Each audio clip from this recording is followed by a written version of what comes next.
Hello friends, women health care में आपका स्वागत है। दोस्तों, आज के इस प्रेगनेंसी टिप्स वीडियो में आप जानेंगे 7 तरीके जिनसे आप अपने बच्चे को दे सकते हैं बेहतर गर्भ संस्कार।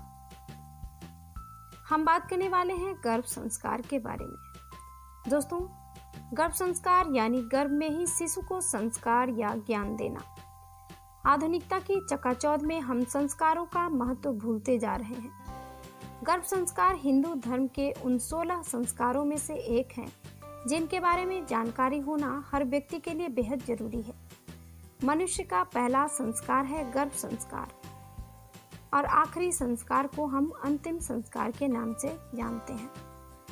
दोस्तों, चलिए जानते हैं गर्भ संस्कार क्या है। व्हाट इज गर्भ संस्कार इन हिंदी। दोस्तों, शिशु को गर्भ में संस्कार की शिक्षा देना बेहद आवश्यक है, लेकिन प्रश्न यह उठता है कि ऐसा कैसे हो सकता है। दरअसल माँ गर्भावस्था में जो भी करती हैं उसका प्रभाव उसके शिशु पर पड़ता है। गर्भावस्था में स्त्री की दिनचर्या, भगवान का ध्यान, आहार, व्यवहार, व्यायाम, मानसिक स्थिति, सोच या व्यवहार आदि को गर्भ संस्कार में शामिल किया गया है। गर्भवती स्त्री को अपने बच्चे में संस्कारों की उत्पत्ति के लिए प्रयास करने चाहिए कि पहले ही 3 महीने में गर्भ में पल रहे शिशु का सही से शारीरिक विकास हो। तीसरे से 6ठे महीने में शिशु के अच्छे दिमागी विकास की तरफ ध्यान देना चाहिए। 6ठे से 9वें में शिशु की तीव्र बुद्धि के लिए कोशिश करनी चाहिए। गर्भ संस्कार से शिशु में अच्छे संस्कारों की उत्पत्ति होती है। शारीरिक और मानसिक रूप से स्वस्थ शिशु के साथ साथ एक श्रेष्ठ और कर्मठ नई पीढ़ी का निर्माण होता है। इससे शिशु को भी वो संस्कार मिलते हैं जो कि एक माता पिता अपने शिशु में चाहते हैं। दोस्तों, गर्भ संस्कार कैसे दें? सबसे पहला है आध्यात्मिक ज्ञान। गर्भ में पल रहा शिशु मात्र एक मांस का टुकड़ा नहीं होता, बल्कि वो बाहर हो रही हर एक गतिविधियों को भी महसूस करता है। ऐसे में माता पिता की यह जिम्मेदारी बनती है कि वो शिशु के लिए ऐसा माहौल पैदा करे जो बच्चे को कुछ अच्छा और ज्ञानवर्धक सिखाए। इसके लिए शिशु को साहित्य और भगवान से संबंधित ज्ञान और कहानियां सुनानी चाहिए या माँ को इन्हें पढ़ना चाहिए। इस आध्यात्मिक ज्ञान से शिशु न केवल अपनी संस्कृति के बारे में जानेगा, बल्कि उसमें भक्ति और धार्मिक गुण भी पैदा होंगे। दूसरा है सकारात्मक माहौल। दोस्तों, सकारात्मक माहौल गर्भ संस्कार में महत्वपूर्ण भूमिका निभाता है। बच्चों को अच्छे संस्कार देने के लिए यह भी जरूरी है कि माता और पिता दोनों का मन खुश हो और साथ ही आपके आसपास के लोग भी प्रसन्नचित्त रहें। आसपास के लोगों के लिए भी गर्भवती स्त्री को प्रसन्न रखना जरूरी होता है। अगर आप या आपके आसपास का माहौल निराशा से भरा हुआ होगा तो आपके बच्चे का व्यवहार भी वैसा ही होगा। अगर माता पिता में कोई भी शारीरिक या मानसिक रूप से खुश नहीं है तो ऐसे में उन्हें शिशु के बारे में नहीं सोचना चाहिए, क्योंकि उनकी इस स्थिति का असर होने वाले शिशु पर भी पड़ता है। तीसरा है आहार। दोस्तों, अगर होने वाले शिशु के मन में आप संस्कार का बीज बोना चाहते हैं तो होने वाली माता के आहार पर भी विशेष ध्यान देना चाहिए। हमेशा पौष्टिक आहार का सेवन करें। इसके साथ ही माता पिता को सात्विक भी होना बेहद जरूरी है। माता पिता को तीखे मसालेदार भोजन, नशे या अन्य ऐसे ही पदार्थों से दूर रहना चाहिए। इसके बाद ही वो बच्चे में अच्छे संस्कार डाल सकेंगे। चौथा है पसंदीदा कार्य करें। दोस्तों, माँ की आदतें और दिनचर्या भी शिशु में संस्कार के रूप में समाती है और यह सब समय आने पर दिखाई देता है।